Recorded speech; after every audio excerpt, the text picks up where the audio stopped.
सिसकती हुई रोती हुई ख़वातीन, यंग लड़कियों के प्रॉब्लम्स और मसाइल, साइकोलॉजिकल मसाइल, या मोहब्बत इधर थी शादी उधर हो गई, यू नो, सास ने ये कह दिया, बहू ने ये हो गई तो फलाना हो गया, तो इससे भरपूर है।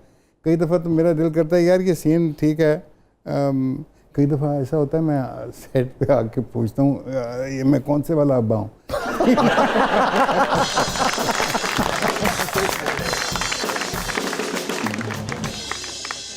मुझे ये फरमाइए, सोफिया आपने किया था, सोफिया में समीना थी ना जी। कितना आसान है समीना साहबा को डायरेक्ट करना? डायरेक्ट करना नहीं, वो सेंसिटिव हैं, बहुत सेंसिटिव इन द सेंस वो अपना कैरेक्टर जो कर रही होती हैं उस ज़माने में, हाँ, जो कर रही हैं शूटिंग, हाँ, उसको वो घर ले आती हैं, मैं उस कैरेक्टर को वहाँ पे छोड़ के आता हूँ। ठीक है, एक तो ये डिफरेंस। सो एंड माशाल्लाह she is a highly talented actor and she is a actor of the mind, you know, हम सारे माइंड के एक्टर्स हैं, मतलब सोचना है वो बहुत ज़रूरी है, सोच के अपने ऊपर तारी करना है वो भी ज़रूरी है। तो समीना जब घर ले आती हैं कैरेक्टर, उसके फिर हमें छुपना पड़ता है। अगर कैरेक्टर गलत हो तो मुसीबत पड़ जाती है। तो कर्ब के दिनों में तो बड़ी मुश्किल हुई होगी आपको? हाँ, नहीं, कर्ब का बड़ा इंटरेस्टिंग था, because curb was real story. हाँ, this actually happened with Samina की एक बहुत करीबी दोस्त थी, उनके साथ ये सारा वकूआ हुआ था कि उन्होंने एक रिफ्यूज दी एक बच्ची को, और किस तरह उस बच्ची ने उसका पूरा घर टेक ओवर कर दिया, और फिर उसने खुद हालात को देखते हुए और अपने ख़ानदान को एक रखते हुए उसने खुद अपने मियाँ की शादी उस लड़की से की। ये really it happened. Dennis Isaac को पेशावर से बुलाया गया। क्या कह रहे हैं? डेनिस साहब के साथ हमने उससे पहले काम किया था। अगेन स्क्रिप्ट की बात आती है कि मुझे एक फ़ोन आया पेशावर से तारिक सईद साहब का, मेरी मुलाकात उनसे नहीं थी पहले, मैं नाम सुना हुआ था। तारिक सईद साहब ने वो किया था ना करोबी, उसी की मैं बात करने लगा। तो मुझे कहा कि जी ये हम कर रहे हैं, तो अब टीवी आपको अफोर्ड नहीं कर सकता फ्रैंकली स्पीकिंग, इधर से आप पेशावर जाएं 15 दिन, फिर 15 दिन, फिर 15 दिन, तो क्या यार किस तरह मैनेज किस तरह करेंगे इसको। तो मैंने रिफ्यूज़ कर दिया। कुछ देर बाद मुझे शाम तक डेनिस आइजक का फ़ोन आ गया। डेनिस से मेरी थोड़ी सी मुलाकात पहले थी। उसने कहा उस्मान साहब एक काम कर लीजिए, ना करें सीरियल, ये मेरा बड़ा प्यारा सीरियल है जो मैंने लिखा है, और जब मैं लिख रहा था आप दोनों मेरे जहन में थे, आप कम से कम इसको पढ़ लें, पढ़ के मुझे हिदायत करें कि कैसा मैंने लिखा है। रात को मैंने बैठ के सुबह 4 बजे तक उस स्क्रिप्ट को ख़त्म किया। उसके बाद हम गिर चुके। क्या कहानी थी, क्या तारिक साहब ने और आप सब ने? उसके बाद मैंने समीना को पढ़ाया, हम फिर वी डिड दैट। अब आप सोचिए कि जब वो ख़त्म हुआ तो मेरी जेब से उस ज़माने में कोई 2.5-3 लाख रुपए लग चुके थे।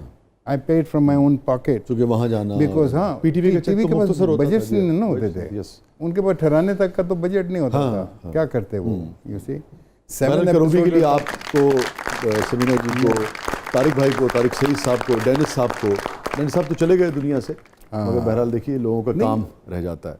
उस तरीके के जो कैरेक्टर्स अब नहीं मैसर, उसी जिस तरह दरिया के अंदर असगर नदीम सैयद का पहला ऑलमोस्ट फर्स्ट, जी बिल्कुल ही पहला ही था, उनकी पहचान बना। था भी 25 मिनट वाला, उसमें हमारी तलाक भी करा दी गई। जी वो तो बड़ा उस जमाने का मशहूर तरीन वाक़या था।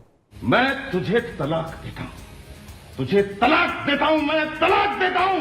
उस जमाने में we used to get some very interesting scripts also. That is not true कि भाई, लेकिन अब क्योंकि काम इतना वसी हो गया तो उस वसी काम में जो अच्छा स्क्रिप्ट है वो कम हो गए हैं, बहुत कम हो गए।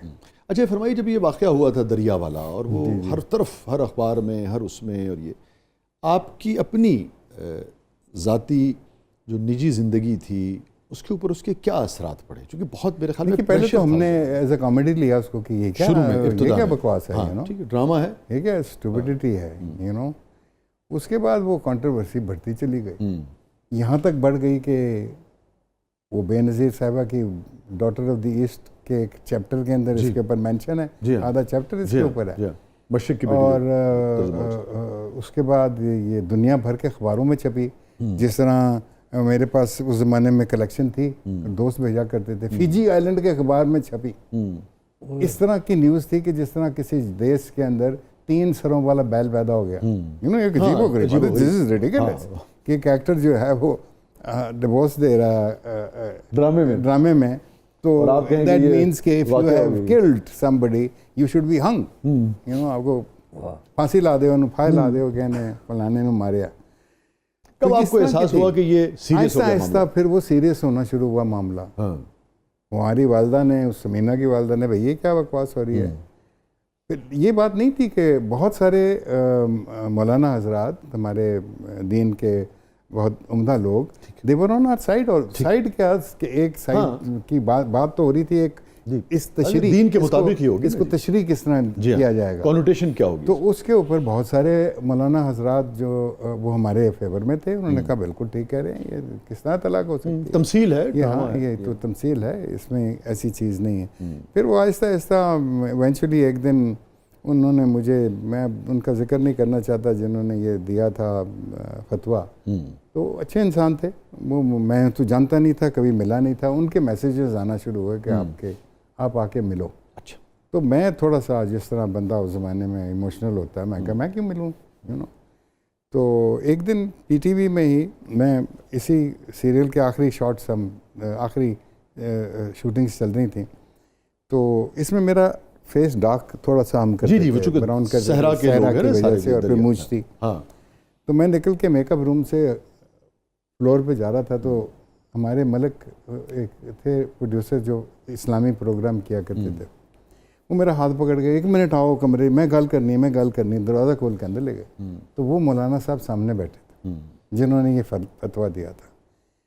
तो मैं तब भी नहीं पहचाना कि ये वो वाले हैं। तो जब बात शुरू हुई तो फिर उन्होंने कहा, बेटा मैंने तुम्हें बड़ी दफ़ा बुलाया है, ये है हमारा मकसद किसी को तकलीफ़ देना नहीं है, फलाना, आप बस एक कागज़ पे लिख के दे दो कि आपका ये मंशा नहीं थी, आपका ये कहने का मकसद नहीं था, ये इस तरह, तो हम कहेंगे रजू हो गया। अब हमें तो ये टर्म्स भी नहीं समझ में आती हैं, रजू या फलाना। रजू का तो मतलब ये है ना कि तलाक हो गई और उसके बाद दोबारा वापस हो गया। तो मैं वैसे भी, हम यंग थे, इमोशनल थे, मैंने कहा जी मैं क्यों लिखूं, मेरा मतलब है कि मैं तो सोच भी नहीं सकता, मैं तो ये why should I right this kind of a thing. खैर जी, दूसरे दिन मौलाना साहब ने एक न्यूज़पेपर में छापा अपना बयान।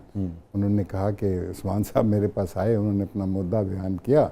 उनकी बात सुनने के बाद मैं ये समझता हूँ कि उनका रुजू हो चुका है, और इस मसले पे अब मैं किसी से किसी किस्म की बात नहीं करना चाहता। He wanted to get out of it anyways, क्योंकि उसको भी, उन बेचारों को भी नहीं पता था कि क्या, यू नो, डार्कनेस के अंदर किसी ने जाके बकवास की, उनको समझ आधी आई आधी नहीं आई, उन्होंने कहा जी हो गया। तो इस तरह की चीज़ थी, लेकिन इट वाज एम्बैरेसिंग इन अ वे। दुनिया में लोग, यार तुम्हारा मज़हब, अच्छा ड्रामे में काम करते हुए ये हो गया, तो वो ज़रा एम्बैरेसिंग था।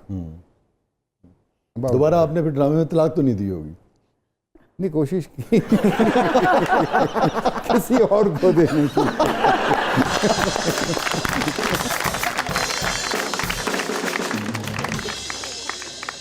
50 साल हो गए शादी को मेरी। I got married in 1975। या 1975। अगर मैं एक जुमले में आपसे पूछूं ब्रेक पे जाने से पहले कि 50 साल का सफर कैसा रहा?